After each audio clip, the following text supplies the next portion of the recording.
Welcome into this week's edition of Talkin Ball. My name is Gerry Hamilton, joined as always by CJ Vogel. A little special, a little football talk, schedule talk today. Texas Longhorns schedule. ESPN recently released their FPI rankings updated for college football 2024 season. We're going to base our discussion off of that a little bit. CJ and I are going to go through the Texas schedule, give you two teams that we think are overrated and two teams we think are underrated and why. And after we conclude that, we're going to close out the show with CJ and I both picking one overrated team nationally, not on Texas schedule, just overrated nationally, and one each that's underrated nationally. Before we get going with that today, I want to take a second for the sponsor of Talkin Ball. That is John Donovan of Longhorn Wealth Management Group. Thank you very much to John Donovan and the Longhorn Wealth Management team. John's a proud Texas Ex's Life member whose wife and 6 siblings are all University of Texas graduates.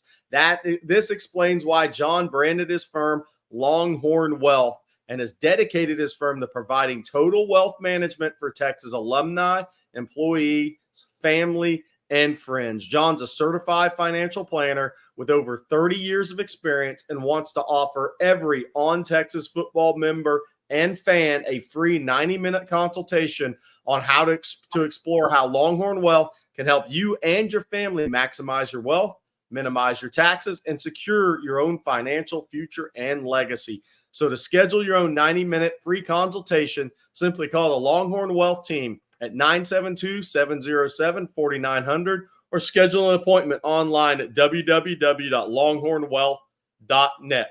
Lastly, John would like to send a congratulations personally to UT Athletic Director Chris Del Conte and all of the UT Athletic program on winning their 3rd Directors Cup in the last 4 years. And as John always says, hook 'em. Thank you very much, John Donovan and the Longhorn Wealth team. All right, CJ, Texas schedule. This is based off the ESPN updated FPI rankings. We're looking at the Texas schedule, and we're going to be dissecting this thing all over the place coming up. Here is the projected win totals for the 24 Texas schedule, thanks to our stud producer, Matthew.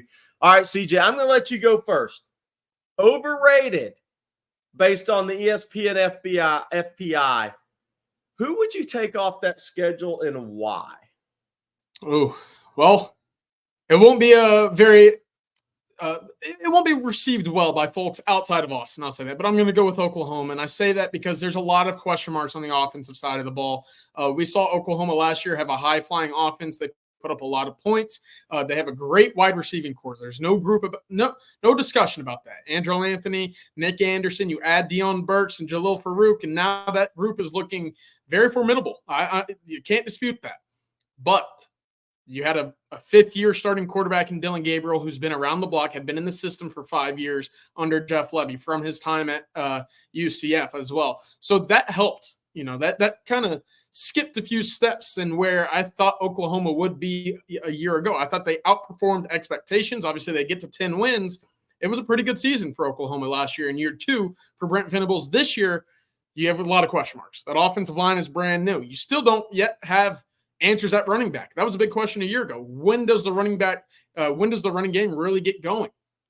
I don't know if that's going to be a strength for the Sooners this year. And then, of course, Jackson Arnold as well. Is he going to be that guy? I think the defense, they've got some pieces on this that back 7, right?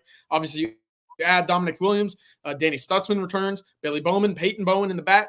You got some pieces there. There's some big-time ball players on that defensive side. There's no doubt about that. But will you be able to keep up with some of these offenses that we'll see in the SEC? Of course, we'll see. But Jackson Arnold, can he stay healthy behind this offensive line that is brand new? Again, replacing all 5 guys going into the SEC, that's a question mark. You add Dominic Williams, but you're still not very big. You're still not very deep on the trenches on the defensive side. That's going to be a big weakness for me in my eyes, in my evaluation of the Sooners going into 2024. To have them in the top 10, I think, is a little premature. Yeah, so I'm in the same place in some of the same reasons, and I want to look at the schedule and why I'm going there with Oklahoma. But I agree. Look, Jackson Arnold, he's got to play at a high level. When you let Dillon Gabriel walk, that's a lot of pressure on Jackson Arnold as a first-year starting quarterback entering the SEC with 5 new offensive linemen. As you said, really good receiver core. Watch out for freshman quarterback Michael Hawkins Jr., son of Michael Hawkins, former standout defensive back for the Sooners and NFL defensive back. He's out of Allen. Really impressive spring. He can do some things with his feet, so that'll be interesting. But I want to look at Oklahoma's schedule. And this is the reason I want to do this. Oklahoma was ranked 77th in the nation in defense last year. If they do that again, they're going to lose 5 games. So how are they going to improve upon that? And the improvement is paramount because here's what the schedule has. And I'm not talking about the 1 through 12 schedule. I mean, they have Temple, Houston, and Tulane. And Houston will probably challenge Oklahoma for a little while. But you have Tennessee at home to start SEC play. That is a good offensive coach in Josh Heupel and a first-year quarterback in Nico Amalvea, who Tennessee thinks is the savior. We'll see. I think the guy who wore 16 was probably the closest thing you're going to get at Tennessee. Okay, but then you have at Auburn, tough game. But then you have Texas, obviously Cotton Bowl, South Carolina, at Ole Miss. Then you have Maine, at Missouri, Alabama, late in the year with Kalen DeBoer and Jalen Milroe. Remember that. That's late in the year. And then you have LSU very late in the year at LSU November 30th. So teams you'd want to play early for Oklahoma, they're actually playing late. That is Alabama and LSU. The longer Jalen Milroe and this Alabama, Kalen DeBoer has with this Alabama team, the better they'll be. LSU replacing a lot, they'll be better late than they were early this year. But Oklahoma faces Josh Heupel, Steve Sarkisian, on the road, Lane Kiffin, Eli Drinkwitz, Kalen DeBoer. That's really good offensive coaches. And you know what? Texas has third-year starting quarterback. Ole Miss third-year starting quarterback. In Missouri, third-year starting quarterback. Jalen Milroe in second-year starting. So they're facing experienced quarterbacks and really good offensive coaches and play callers. So I go with Oklahoma overrated at 8 because I think the schedule's tough. And I think when they're playing those teams on the schedule is going to make it a little more difficult. All right, CJ. Number 2, I think we agree on this one. This is a little dicey because the first game of the year. If A&M beats Notre Dame, we may look bad on this, but I think we're going to talk about A&M next. Yeah, and again, to me, I think you're going to see some similarities from Oklahoma a year ago, where I think they exceeded some expectations, maybe in favor of a favorable schedule. I think A&M has a very favorable schedule this year. Week 1 will obviously kind of give you an idea of what's to come. But if you look at that schedule for Texas A&M this year, you don't have Georgia, you don't have Alabama, you don't play Oklahoma, and you don't have Ole Miss, who many are projecting to be top 4, top 3 team in the conference as well. That's very favorable for year 1. And I know you got Texas last week of the year, but there's plenty of room for A&M to get things right leading up to that game. Of course, Notre Dame's going to be a big test early on. You look further down the road, it's going to be interesting what that team looks like against Florida, right, to open up SEC play. Yep. We've talked about it. Florida has a tremendously difficult schedule, but that will still be early enough in the season where they'll be playing for hope and they'll be playing for, hey, there's still something that we can achieve out of this season. Texas, when they face them later on at DKR, there's no telling what that schedule, what that demeanor and morale will look like from the Florida Gators. But early on, at least, they'll still be competitive and they'll still be fighting for their playoff, their conference, their bowl game lives, essentially. I do think Texas A&M is a talented team. I think there are some NFL players on this roster. Question mark again, offensive line. This is not a conference, and A&M fans will tell you this right away. Not a conference, Gerry. You want to have question marks on the offensive line, especially with a quarterback that's been prone to injury. Texas has been prone to injury at the quarterback position over the last few years. Luckily for them, 4 out of 5 return on the offensive line from a year ago. And the guy that's manning that 5th spot at right tackle had a top 25 start against Kansas State as well. So he's got his feet wet in that spot as well. Again, I do think A&M did a good job out of the portal, but how much depth will there be? Those guys are going to be thrust into positions to play extended snaps very early. I do think that depth comes into question at the end of the season. And I do think that even with maybe a favorable schedule, they'll be just a tad bit overrated based off of who else Texas plays this year. Yeah, that's kind of where I'm at. So A&M's 14 in ESPN FPI updated rankings. I think they're overrated at 14, but I think the schedule gives them the ability to race past that ranking. But that to me doesn't mean they're actually the number 13 or 12 team. And here's the key for A&M. First 3 weeks, Notre Dame at home, then McNeese, but then at Florida. If they're 2-1 after 3 weeks, they got a shot. Yep. Now, if they lose to Notre Dame, then go drop a game at Florida, then people are going to be looking at A&M a lot different than they are.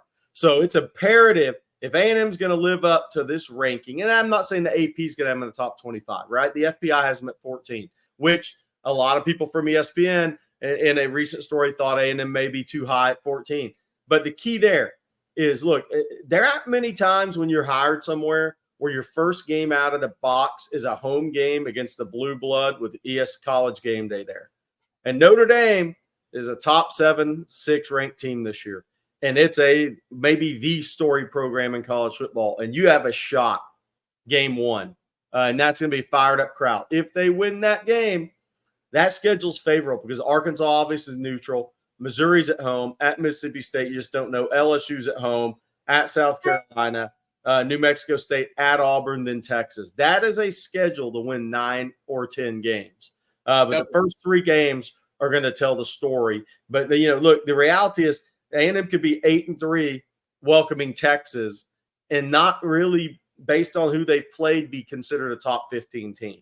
So that's going to be interesting. I'm with CJ. I think A&M's a little overrated as far as the ESPN FPI, but that's a schedule where you can race up the rankings if you're 2-1 to start. That's going to be keeping offensive line healthy, keeping Connor Weigman healthy. I know people are talking about a quarterback competition. They always are, right? So somebody doesn't transfer.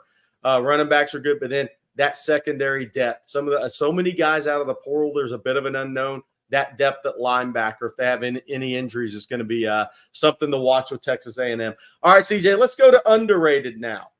And this is crazy. All right, let's start with Kentucky.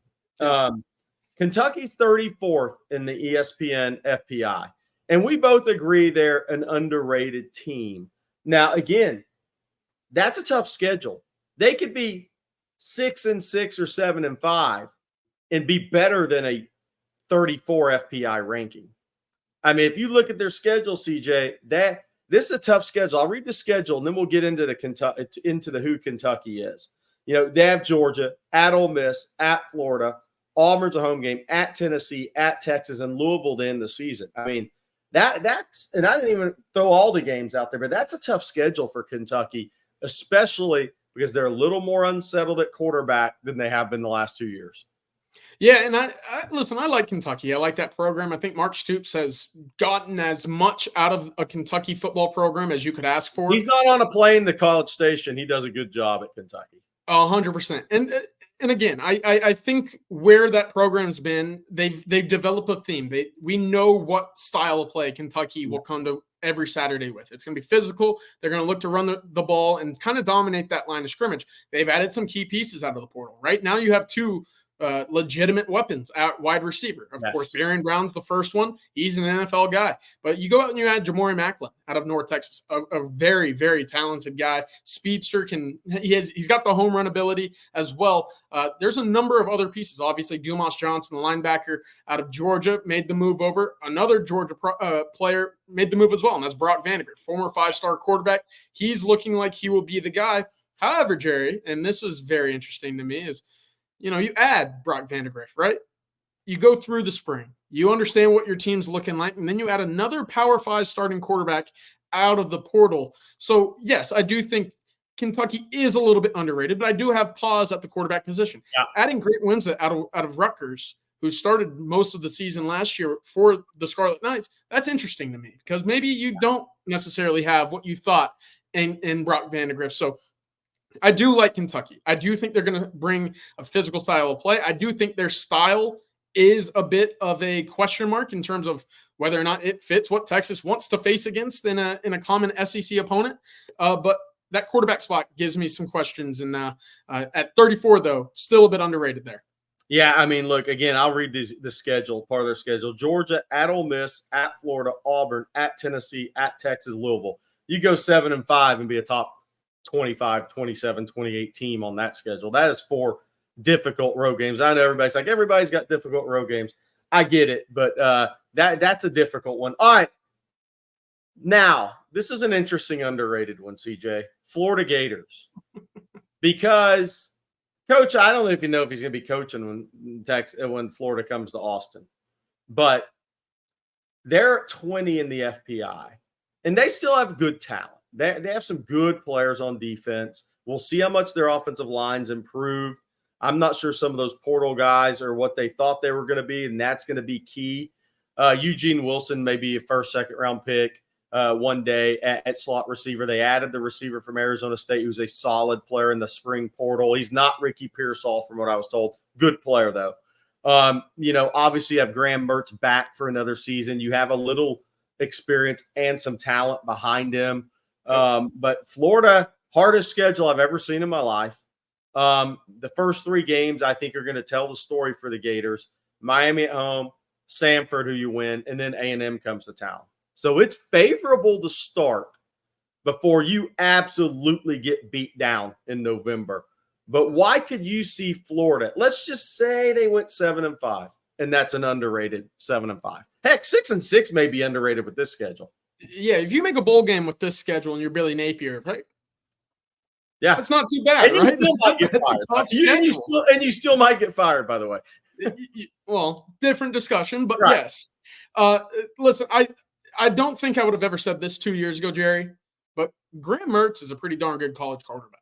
Yeah. You know, having watched what he was doing early in his career at Wisconsin to what we saw a year ago at Florida, the conversation could be made. He's a very underrated quarterback in the SEC. 20 touchdowns, 3 interceptions a year ago, 73% completion. Yeah. They go out and add Elijah Badger, the wide receiver from Arizona State, about 800 yards a year ago for the Sun Devils. He'll come over. He'll, again, be that number 1 guy, at least in my opinion now. But you pair him up with a very talented tight end as well with Arlos Boardingham, and hey, maybe you got something through the air here. And I'm not saying they're going to go out and they're going to huck the ball 40 or 50 times a game. I don't think that's necessarily what they want to do, but they have that option. They have a veteran quarterback, and we know how important that is, having seen it a year ago with Dylan Gabriel, Michael Penix. Some of the best quarterbacks Texas has played over the past few years are guys who have spent almost a decade in college. And I do think Graham Mertz and that experience that he's kind of accumulated over the past few seasons is going to help elevate this team on the field, despite what we both consider to be a very, very difficult season in schedule coming up. Yeah, so it's so interesting with Florida. They're going to be fascinating to watch this season because, all these kids hear about since the end of the season is your coach is going to get fired.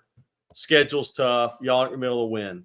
So that's why I put everything on the first 3 games for Florida this year. Miami's almost a must-win game for both teams. As crazy as that sounds to start the season, I mean, Mario Cristobal's job's not on the line. Don't get me wrong, but that's a must-win if Miami's going to take a step. And for Billy Napier, that's a must-win game. You lose to that one out of the gate, and people are going to be like, "Yep, he's gone. Just a matter of when." But if you can come out and win that game, and even if you drop the A&M game, or if you drop Miami and come back and beat A&M, and you're 2-1, you have at least some positivity.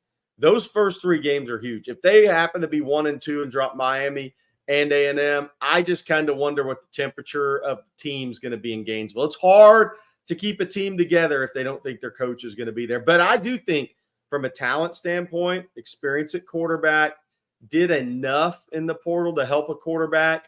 They continue to recruit well enough. They're not recruiting like a juggernaut. They're not recruiting like Urban or Steve Sarkisian is at Texas, right? They haven't ascended enough to do that. But Florida is not without talent. Don't cry for the Gators.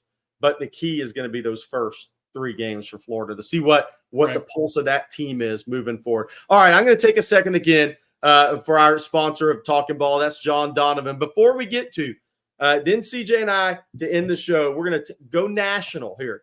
An overrated team and an underrated team. I think CJ and I both have different answers here, but I want to take a second again for John Donovan and the Longhorn Wealth Management team. We'd like to thank John Donovan for being a tremendous sponsor of On Texas Football. As a proud UT alum, John has served 15 years as a Texas Ex's board member while focusing his firm on serving his fellow University of Texas alumni and all University of Texas employees.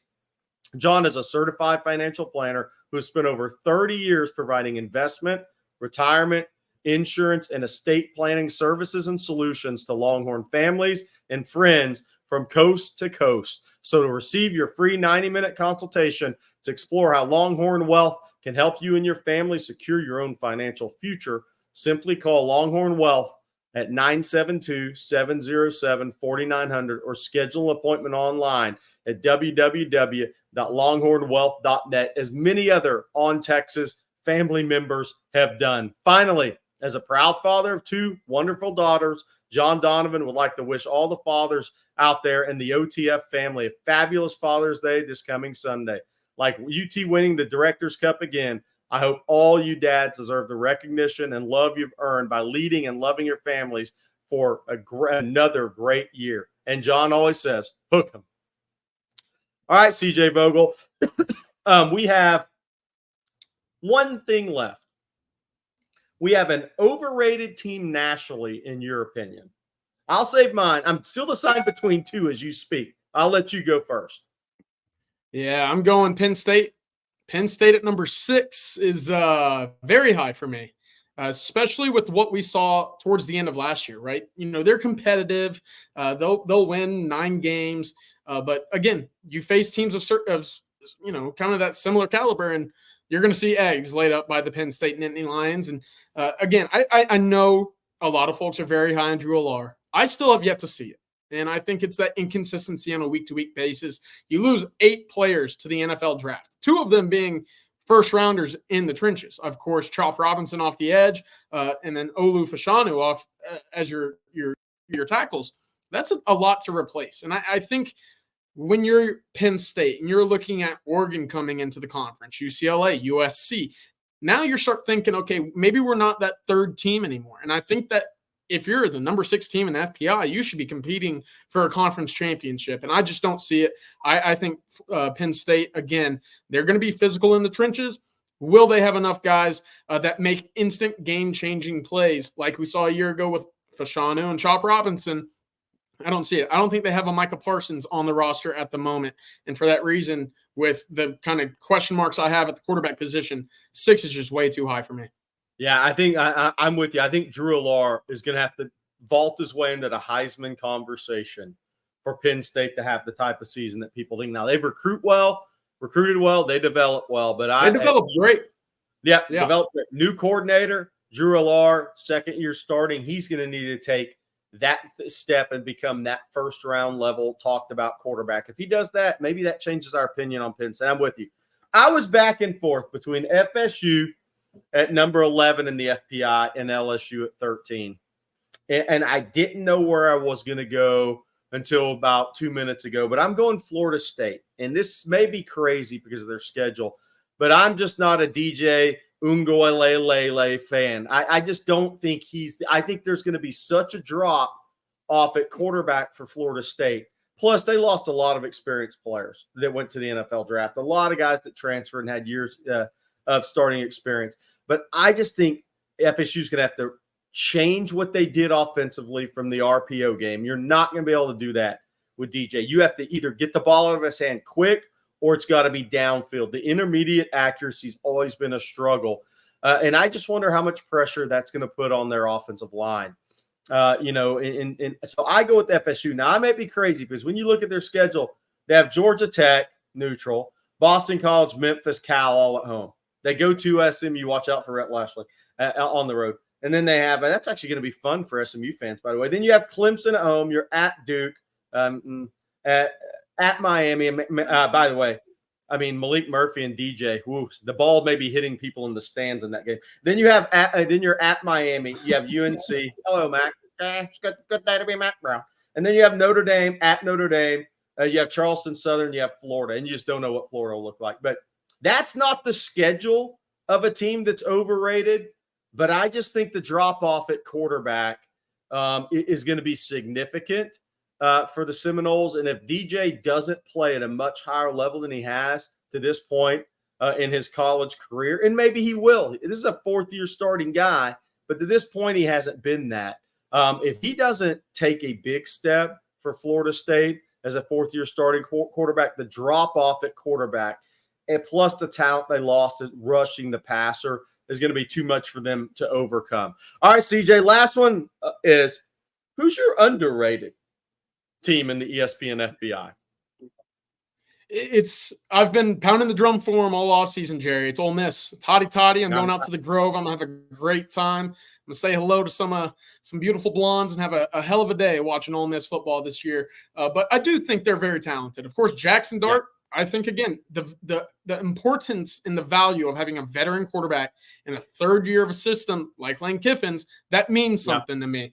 And, of course, they added a lot to their offensive line. Diego Pounds out of North Carolina, Nate Caleppo, Justice Buelow, two pieces of Washington's Joe Moore award-winning offensive line from a year ago. And then you add Juice Wells, Antwain Wells from South Carolina. Listen, that's a talented wide receiver. I know he was dinged up a year ago.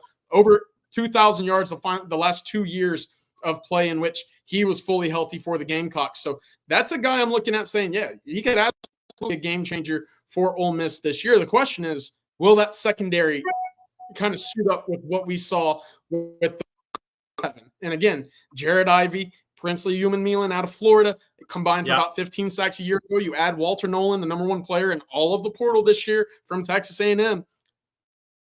Lane Kiffin went out and added 10 pieces in that secondary from the portal for that secondary. So if they can figure that out, find the right pieces, that right kind of a combination, I think that's a team at 16 we'll be looking back on saying, how were they so low?